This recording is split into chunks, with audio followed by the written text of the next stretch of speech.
to do this with us. So we just want to take time for you to actually share your journey with everyone so they kind of know.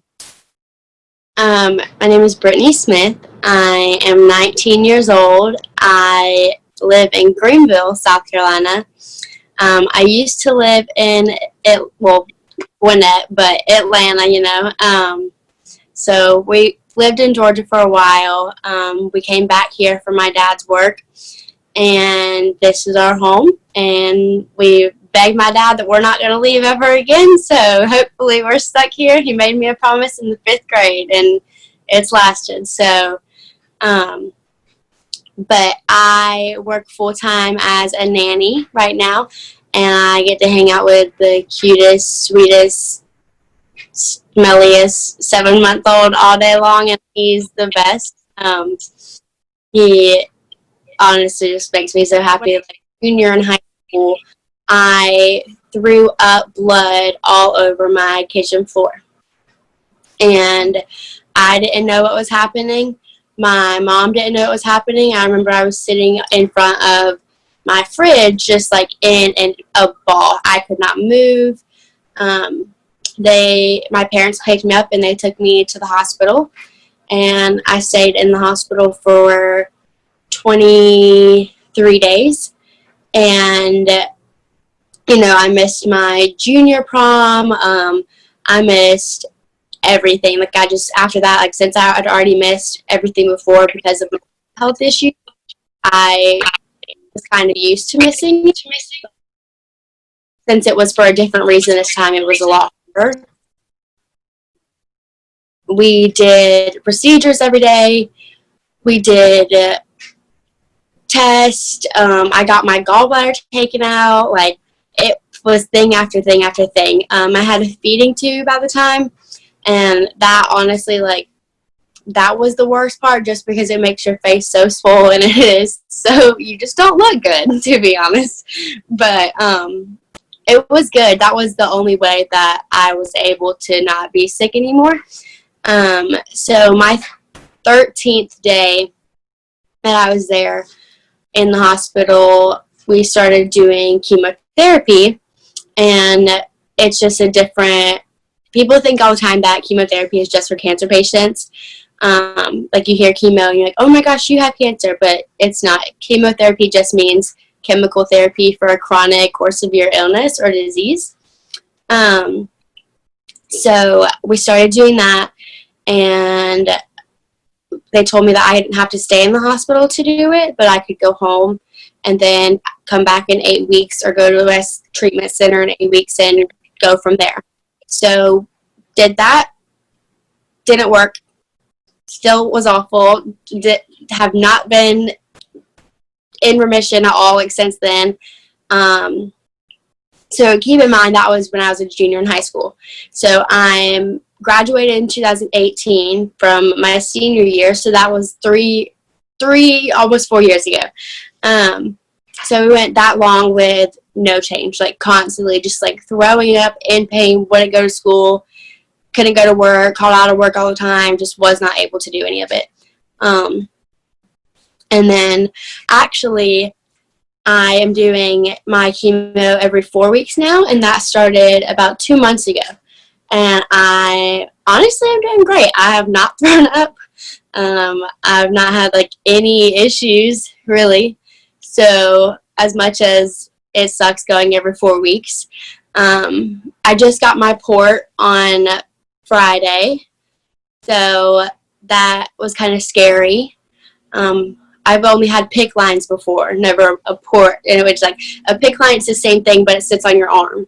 So that was kind of a lot scarier, being that close to my heart. But it's good. It's this one I've done a lot. So, what would you say to somebody who's dealing with something like that right now, and they're a believer, and here's the thing. I think we think as Christians, we always say, hey, we're going to pray for you. God's going to get you through. And all those things are great. I'm not dismissing those things. But sometimes, you feel like you're on an island by yourself. What would you say to someone who's just dealing with it and you feel alone, I guess? Yeah, honestly, like, not to sugarcoat it, like, it is awful. And I know that. I know that it is truly one of the hardest things to go through. It's the hardest thing that I've ever gone through. But there's a story in the book of Luke, and it's about a woman who had a bleeding disease for 12 years. I'm pretty sure it's Luke 8. But she did not wait on God to come and touch her to heal her. She literally just reached her arm out and she was healed. So instead of her waiting for God to come chase her, she had to be the one that reached after him, and she just trusted in him. Like, she thought, okay, all these people might look at me and think that I'm crazy right now for being the one to touch you, even though you're supposed to touch me, but I'm going to do it on my terms instead of yours. Like, she knew everyone would think that she was crazy and that if it didn't work, it didn't work. But she trusted in God that if she went after him, then he would heal her, and that's exactly what he did.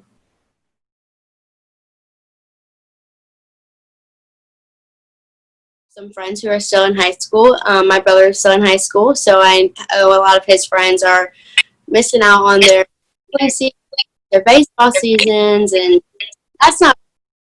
I missed out on my prom my junior year, and these kids are missing out on their prom their senior year. But just because I couldn't help what was happening doesn't mean that I deserved that. They can't help what's happening now, and they don't deserve that either. They've worked so hard to graduate, especially in today's economy. It's hard. High school's a lot harder.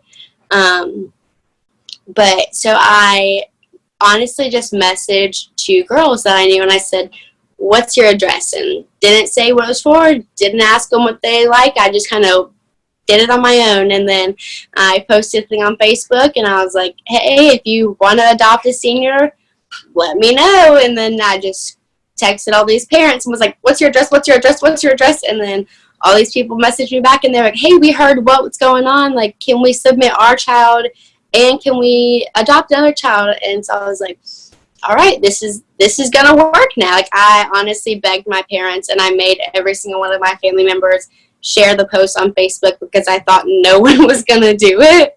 But like, I fought my dad like verbally until he actually finally reposted it.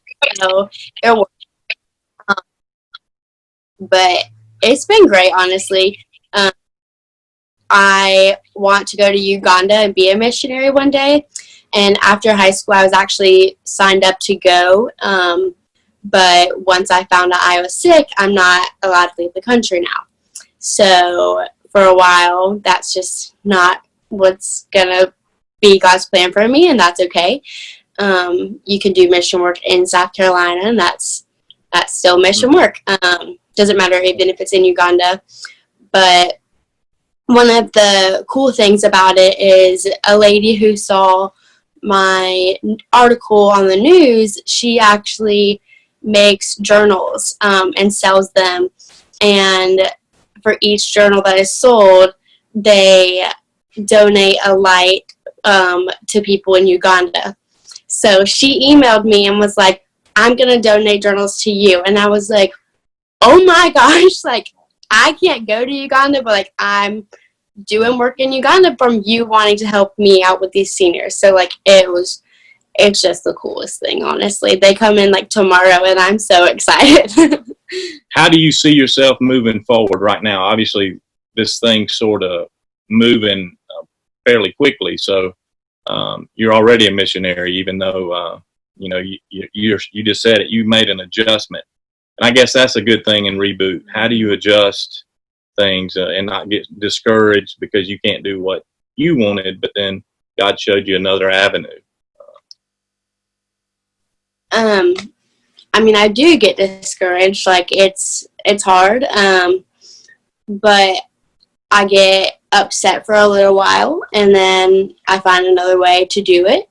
And just like I said, like, if I can't go to Uganda, we'll provide light in Uganda. So just because it's not my way of doing things, and it's God's way, and I might not like it as much as I thought, it's still the same. It still gets what is needed to be done. It still fills my heart with the most joy. And it's still doing God's work. And like it is hard not being able to go there right now, and not like with the coronavirus. It's hard like not being able to go to church and not being able to go see my friends, but all my friends are hanging out. But since I'm sick, I don't get to go do that. With my mom not being able to go in my treatment right now, like that's the hardest thing. Like I'm 19 years old and I sit there and stare at my mom through a window, and we'd write notes back and forth to each other saying that like I'm in jail or a nursing home. But like, that's what you do. Like it's not the way that I would like to do my life right now. And my life, honestly, it's not going to be like that forever. Like one day I know that I will be healed and I'll be okay. But it's temporary. And that's the biggest thing, is that it doesn't last forever. It'll blow over and it'll be okay in the end. What was a good starting point? What are things that you do daily that are practical? My favorite people to listen to talk about God is Sadie Robertson. Like, as cliche as it is right now, like she honestly, like I listen to her podcast almost every single morning. She's just so open and it's so easy to talk to. It's just like so very natural for her. But I listen to her, and even if I don't get anything out of it in a way, like you say, like you'll listen to it and you're like, okay, like that did not relate to me. Like she's talking about marriage. I'm not married. Like I'm 19. But then you go on through the day and you're like, oh, like she also said to be polite. You need to be polite to the just cut me off. So, like it's the little just because that's very true. But I do that, and then I have the Lisa Turkis app, and then the Sprinkle of Jesus app. And even if like I get up in the morning, I'm like, you know what? I don't want to read my Bible. Like I don't have time. I woke up for 10 minutes. Like I get in the car and I'll listen to my podcast, and throughout the day, from Sprinkle of Jesus. It's honestly always like, it's so cool because like it's not, is everyone gets the same message. Like it's not personalized to you. They don't know what's going on in your life, but like one of them relates to you. Like and you're such a beautiful girl inside and out, and I can see the hand of God on you. I know that He has a plan for you, and I don't know why exactly you've had to go through the trials that you've went through, but I can tell you right now, you need a podcast. I mean, I think it's great that you admire her, but the material that you have no idea how many girls right now, like our own daughter, like have struggled with the things that you were struggling with. That when they see you, like the whole time I'm looking at you, it's just like this beacon of light that's radiating from you. That's saying there's hope, that you can go through things that you do not think you're going to come out of, but you can. And just by you being willing to share your testimony, you're going to bring so much healing. And I just hope that people continue to promote. Your dad continues to share. Post your stories on Facebook. I am terrible, but I will get on and share them. Even words of encouragement from you, because you know what? They're real. Like when I go on encouragement, I want it from someone that has been through some stuff. Like if you haven't been through anything, you're trying to tell me to hang on. Like I just tune you out, you know? But here you are at 19 years old and have chronically went through health issues, have fought depression, have not been able to get out of the bed, had to rearrange your entire life. And you are still willing to get on a Zoom meeting with two of these elderly pastors. We're not young anymore. And just share with us what God's doing in your life. You are such a precious soul. I'm just so excited to watch you. And here's the thing. I know you, like you said, you've had to adjust because you thought you were going to be able to go into the mission field and leave. But, oh my goodness, the work that God's already did in your life is more than what a lot of people experience in a lifetime. So I just want you to know how incredible you are and how just a blessing listening to you and what a light you're going to be. I'm thankful that there's girls like you out there, because my daughter needs that. You know, there's generations that need you. Mm-hmm.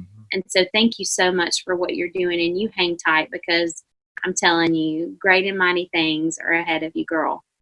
Thank you. You're gonna make me cry. Well, I mean, like I said, I didn't know the behind the scenes, but you know, I'm glad you said you were beautiful, and I definitely I'll put that sentiment there as well. And it's just, yeah, the radiate.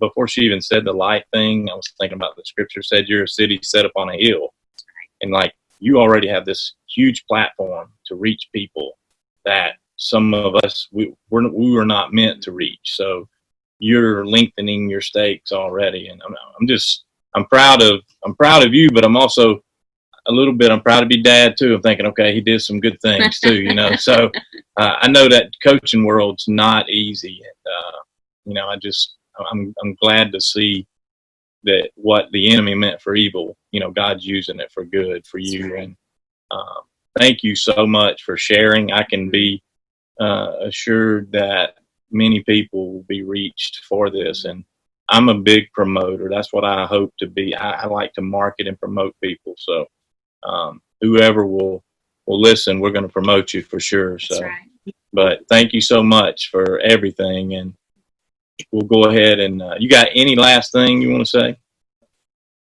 No. All right, let me put this thing on.